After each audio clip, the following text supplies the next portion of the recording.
Hello and welcome to CEO's Projects. Today, I'm just going to talk about the reason why I personally believe that old hardware is a lot better than emulation.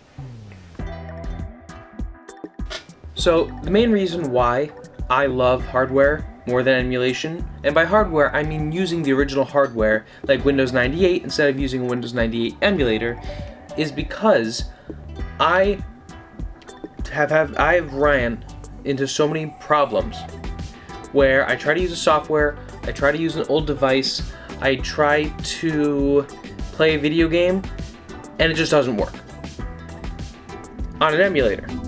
But it does work on a Windows 98 computer. I have, I think 3 functioning computers that are able to do Windows 7 and all the way back to Windows 3.1. I think you can go a little bit farther, but I've used them a bunch. I have a laptop that I got from a police thing that currently has Windows 95 installed on it. I have a EdgeTech 3200XS, which has which is running Windows 2000 Professional, and I've used both of them for old cameras, like the handy cam that I have to the side over here. I just photo scanned it. I've used it for drive reading, which is the reason why I have this this floppy disk, and it just didn't work. Like, I couldn't do those same type of things on an emulator, because in my case, unless you have a specifically built emulator, I mostly use Oracle VMbox. What'll happen is you can buy a drive adapter, but if you're in an MS-DOS style format disk like this one, it will not read the disk, because the thing is, Windows still has to interpret it in a certain way so that the program can still use it. Now, sometimes you can get adapters that act a little bit finicky, but then you're spending enough money that you could just buy a Windows 95 drive. So that's really the main. That's happened to me so many times. I mean, I have an old joystick that my dad used to use when he was in college. It's 2 buttons. It has the letter CH on it. I don't know, it's a white one, and it's still fully functional, and it's analog, and it works perfectly fine with like an Arduino and stuff like that for positioning. But I couldn't use it with the Sound Blaster card with inside of an emulator. But as soon as I plugged it into a Sound Blaster card, an ISA one, which is pretty cool, it worked perfectly fine. I didn't even have to install drivers, just because it functions analog, which I guess that's the main reason why I personally, another reason why I love hardware. Most old hardware just worked analog style. If you looked at old ISA cards, a solid majority of them are just hand soldered with a bunch of DIP switches, DIP switches. So it's switches that like you pop up and down. You might find them in arcade machines, and they're just on there. It functions through analog. Of course there's some digital aspect because it is computing, but it's analog signals. It's not like mice nowadays where, where there's stuff inside of the mouse that actually tell you, I'm not describing it very well, but it's a lot more basic, I guess is the best way to say it. And you can't just plug it in like a USB drive. Like, you need to tell the computer how it works. Like, you need to have specific drivers for it. And if you don't, then you're screwed. So Windows 95, Windows 98, they all have these drivers that make it possible to use. If emulators sometimes don't have those drivers. Now, you can sometimes use a Windows 95 disk or an IMG file and install Windows 95 on there, which then it will have those driver files. The only thing is, though, you'll have to buy an adapter that's compatible with the emulating software, which that can be a problem, because let's say you buy a cheap random one and it just doesn't work with the software, then you're out of luck. So what do you do then? Nothing.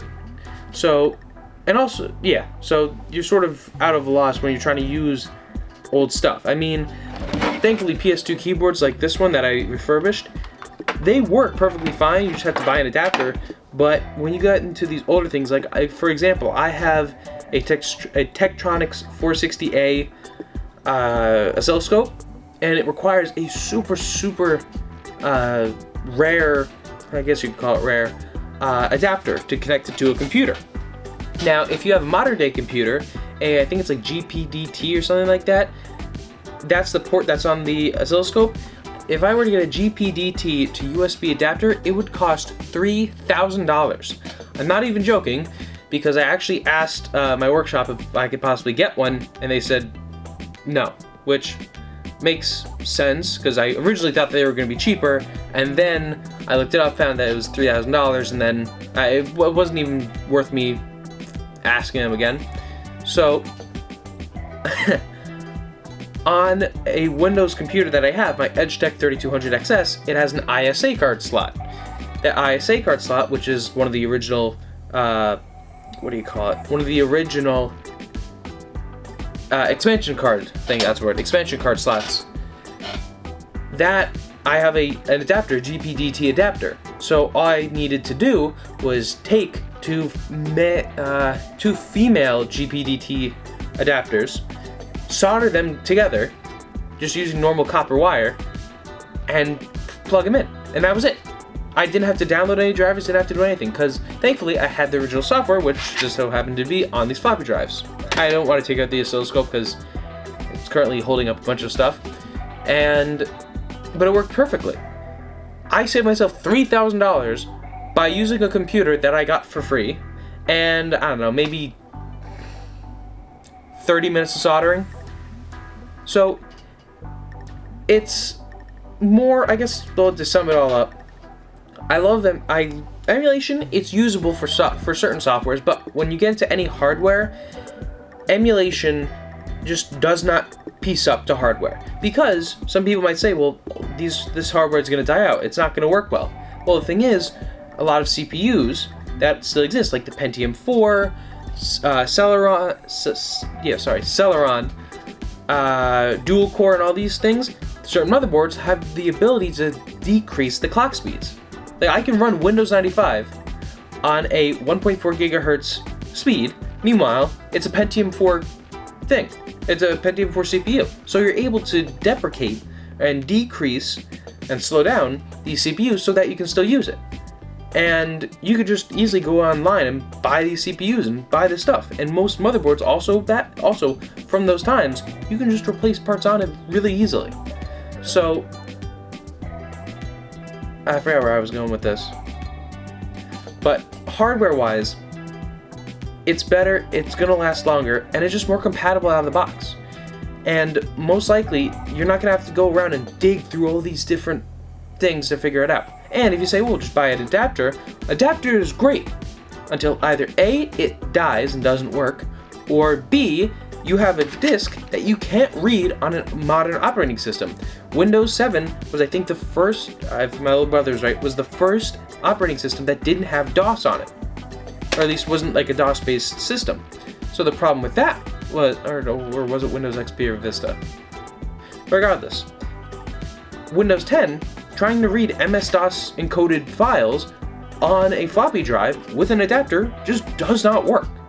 At least for me it hasn't. And I have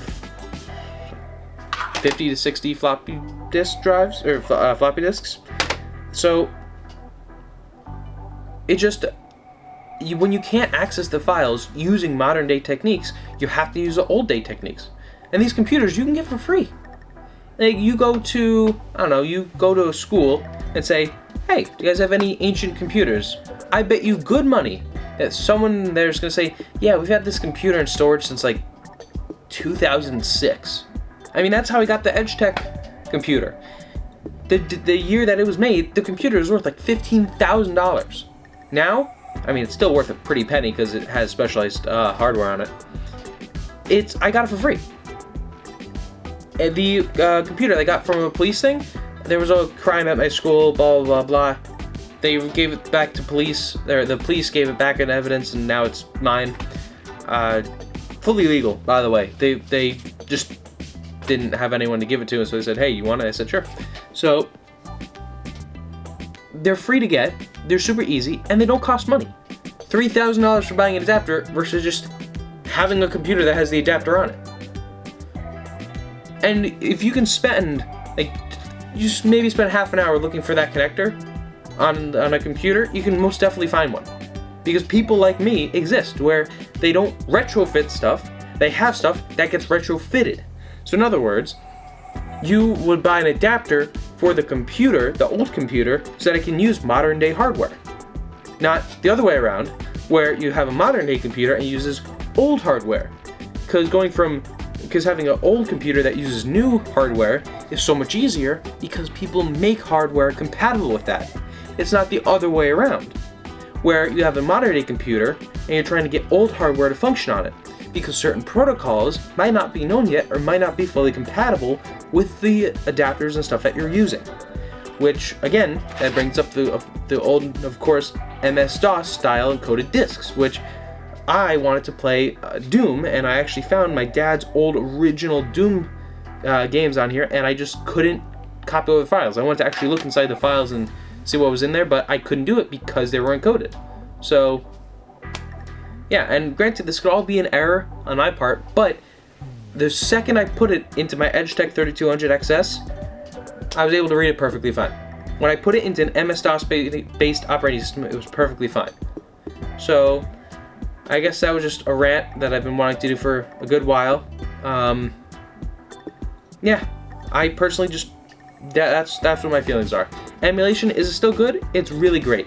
But hardware is always better in my opinion, because with hardware, you know it's going to work, and it's the best way to test something and make sure that it's still functional. I mean, I have a bunch of graphics cards. They're AGP. How am I going to test that they work? Am I going to buy an adapter? No. Why? Because the adapter might not work with the graphics card, because it might just be a weird graphics card. I mean, I have certain graphics cards which NVIDIA hasn't released a driver for it since 2005. I think, actually I don't remember which one it is, but what are you supposed to do then? Do you look up online, or do you go and you say, okay, Windows 98 had generic drivers that allowed you to use this card, so that when you go and say, okay, does this card works? Plug it in, you plug it into the wall, yeah, it works. There you go. You can test all of these things with your stuff, so that you know in the future when you go and say, I wonder if this works. Oh yeah, it does work.